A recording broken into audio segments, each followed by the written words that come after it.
ایک طرف تو یعنی کہ جو بتا رہا ہوں میں نے عرض کیا کہ لوگ دین سے لوگوں کو متنفر کیا جا رہا ہے، تو اسلام ہمیں یہی بتایا گیا کہ ایک دن ایسا آئے گا کہ شیطان کی عبادت کرنے والے دنیا پر حکومت کریں گے۔ اگر ہم اس کو سمجھنے کی کوشش کریں کہ بھئی ایک ایسا دور ہے جس میں لوگ دین کو ماننے والی بہت کم ہوں گے، تو اس میں یہ کیسے ممکن ہو سکتا ہے کہ لوگ شیطان کو جو ہے وہ عبادت کریں؟ عیسائی مذہب میں ہو یا یہودی مذہب ہو یا اسلام، سب میں اسی حکومت کا تذکرہ ملتا ہے جسے ہم کہتے ہیں دجال کی حکومت۔ دجال کے جو فالوورز ہیں وہ شیطان کی پوجا کرنے والے ہیں، شیطان کی عبادت کرنے والے ہیں۔ وہ وقت بہت قریب آ چکا ہے، اور ان کا سب سے پہلا جو معاملہ وہ مسلمانوں کے ساتھ ہوگا۔ سب سے پہلا معاملہ مسلمانوں کے ساتھ ہوگا۔ اس وقت دجال کا وجود نہیں ہے، صرف اس کی شاید کچھ تنظیمیں جو کام کری جسے ہم فری میسن نائٹ ٹیمپلرس وغیرہ کہتے ہیں، وہ بہت ہی اسٹرانگ آرگنائزیشنس ہیں جو پوری دنیا کو اپنے کنٹرول میں کر کام کر رہی ہیں، لیکن وہ کچھ نہیں ہے دجال کے سامنے۔ جس طرح نبی پاک صلی اللہ علیہ وسلم فرماتے ہیں، جیسا کہ ایک واقعہ بھی ہے، مدینہ پاک میں ایک بچہ تھا جس کے اوپر گمان تھا کہ شاید وہ دجال ہے، تو جب آپ صلی اللہ علیہ وسلم اسے دیکھ رہے تھے تو حضرت عمر فاروق رضی اللہ تعالیٰ نے بھی ان کے ساتھ ہیں آپ کے، تو عمر فاروق نے عرض کیا کہ آپ صلی اللہ علیہ وسلم اگر اجازت ہو تو میں اس کو یہیں بھی قتل کر دوں؟ تو آپ جواب میں فرماتے ہیں کہ عمر اگر یہ دجال ہے تو تم اس کو قتل نہیں کر سکتے، اس کی موت حضرت عیسیٰ علیہ السلام کا نہیں کی، اور اگر یہ دجال نہیں ہے تو پھر ایک معصوم بچے کی تم جان لو گے۔ اس واقعے کا ذہن میں رکھیں کہ دجال کی موت صرف اور صرف حضرت عیسیٰ علیہ السلام کے ہاتھوں ہو سکتی ہے، اور کوئی اسے مار نہیں سکتا، کوئی اسے شکست نہیں دے سکتا۔ تو سوال یہ پیدا ہوتا ہے کہ اگر دجال اس وقت سامنے آ گیا، ابھی تو مہدی علیہ السلام آئے نہیں، عیسیٰ علیہ السلام آئے، تو کس طرح سے فیس کر سکتے ہیں ہم؟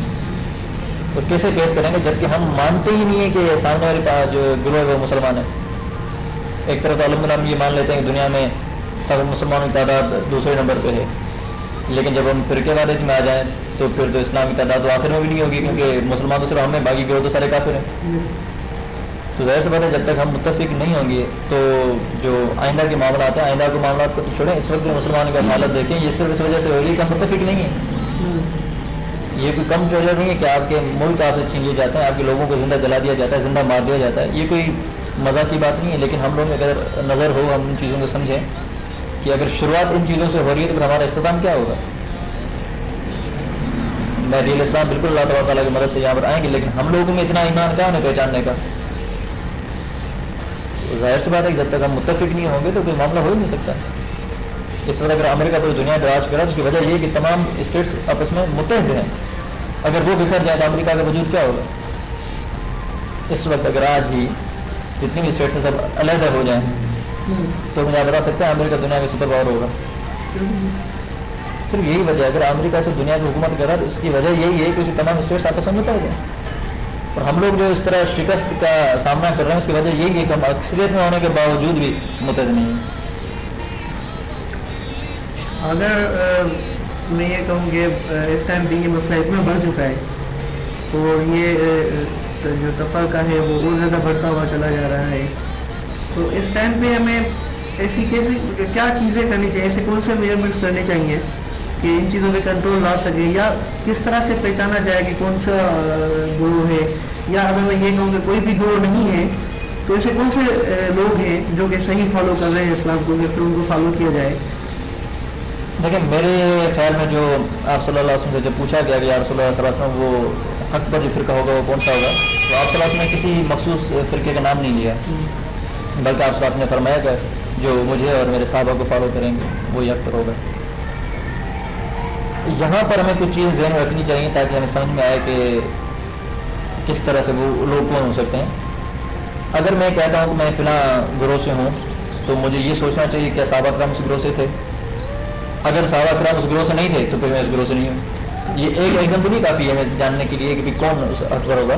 تو میرا ذاتی اندازہ یہ ہے کہ یہ کوئی گروہ ہو نہ ہو، بہرحال یہ ایک کچھ بکھرے ہوئے لوگ ہوں گے، مثال کے طور پر کچھ چند عراق میں، چند ایران میں، چند پاکستان میں یا انڈیا میں، جو اس دین کو سمجھنے کی کوشش کرتے ہوں گے اور ان احکامات پر اسی طرح عمل کرنے کی کوشش کرتے ہوں گے جس طرح سے کہ صحابہ کرام کیا کرتے تھے۔ ظاہر سی بات ہے صحابہ کرام کی طرح نہیں بن سکتے، لیکن ہمیں جو ہے ان کا راستہ لازمی اپنانا ہے۔ تو یہ چند لوگ ہوں گے جن کا بظاہر کوئی گروہ نہیں ہوگا, جن کا بظاہر کوئی چلانے والا نہیں ہوگا, وہ سب صحابہ کرام کی طرح آپ صلی اللہ علیہ وسلم کو فالو کرتے ہیں, ان کے احکامات پہ چلتے ہوں گے.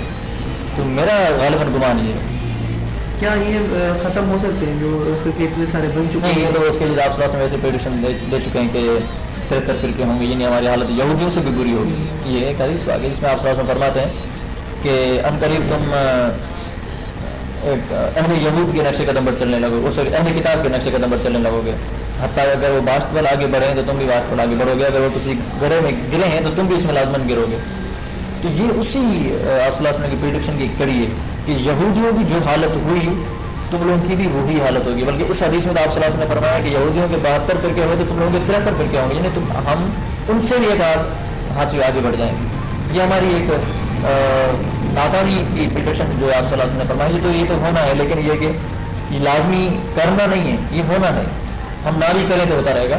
تو ہمیں کوشش یہ کرنی چاہیے کہ کم از کم ہم خود کو ایسے گروہ سے بچا لیں, ہم خود کو 72 میں سے بچا لیں. لازمی سی بات ہے, کافی سارے لوگ دیکھ رہے ہوں گے, ان میں سے کافی ایسے ہوں گے جو واقعی کسی گروہ کا حصہ ہوں گے. کوئی رشید دیکھ رہا ہوگا آپ کا پروگرام یا ہمارا پروگرام, کوئی جو ہے وہ اہل سنت سے ہوگا, کوئی اہل حدیث میں سے بھی ہوں گے. اس طرح 10 سے زیادہ تو میں بھی جانتا ہوں کتنے سارے فرقے ہیں, تو مختلف لوگ دیکھ رہے ہوں گے. آپ ان کو کیا کہنا چاہیں گے, کس طرح کا پیغام دینا چاہیں گے کہ وہ ایسے گروہوں کو چھوڑ کر صرف اور صرف نبی کریم صلی اللہ علیہ وسلم کی تعلیمات کو, صحابہ کرام کی تعلیمات کو فالو کرنا اسٹارٹ کریں؟ ان کو آپ ایسی کون سی چیز دینا چاہیں گے؟ دیکھیں, اگر چاہے شیعہ ہوں, سنی ہوں, اہل حدیث ہوں, دیوبندی, جو بھی ہمارے تمام مسلمان بھائی ہیں, سب رسول اللہ پاک صلی اللہ علیہ وسلم پر ایمان رکھتے ہیں, کلمہ پڑھتے ہیں, نماز, قرآن, جو بھی ہمارے بنیادی جو ہمارے عقائد ہیں الحمدللہ وہ سب میں یقین رکھتے ہیں, تو ہمارے مسلمان بھائی ہیں. لیکن جب ہم بات کر رہے ہیں مسلمانوں کے متحد ہونے کی, تو قرآن مجید میں اللہ تبارک و تعالیٰ سورہ المائدہ میں ارشاد فرماتے ہیں کہ جن لوگوں نے اپنے دین کو تقسیم کر دیا اور آپس میں گروہ ہو گئے, آپ کا نبی کے آس پاس میں اللہ تعالیٰ مخاطب ہوتے ہیں, آپ کا ان سے کوئی تعلق نہیں, انہیں میں ہی بتاؤں گا جو انہوں نے کیا. تو ہم مقصد یہ کہ درس میں ہمیں لازماً اس چیز سے بچنا چاہیے. یہ نہیں کہ سنی مسلمان نہیں ہے یا شیعہ مسلمان نہیں ہے, سب مسلمان ہیں. جس نے کہا اشہد اللہ الہ الا اللہ وحدہ لا شریک لہ واشہد ان محمدا عبدہ ورسولہ, وہ مسلمان ہے, اس میں ہم شک نہیں کر سکتے. لیکن اسلام کی حفاظت اسی میں ہے کہ جب تک ہم متحد نہ ہوں گے تو اسلام کی حفاظت نہیں ہو سکتی. اسلام حفاظت کے لیے ہمیں کوئی یہ نہیں ہے کہ کوئی جہاد کرنا ہے یا کوئی وار کرنی ہے, ایسا بالکل نہیں.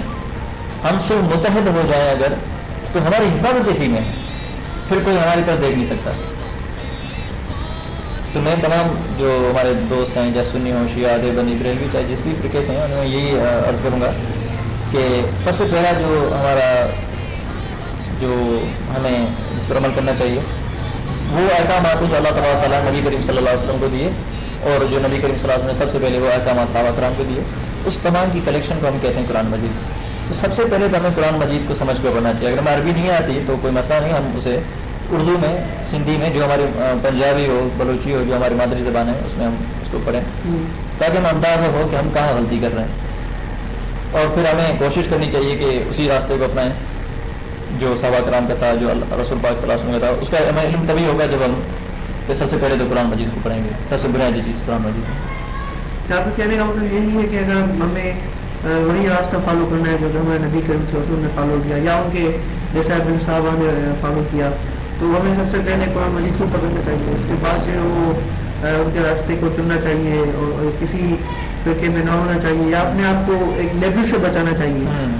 صحیح. آپ کو بہت بہت شکریہ کہ آپ نے ہمیں اس بہت ہی مشکل ٹاپک پہ اتنے اچھے ویوز دیے.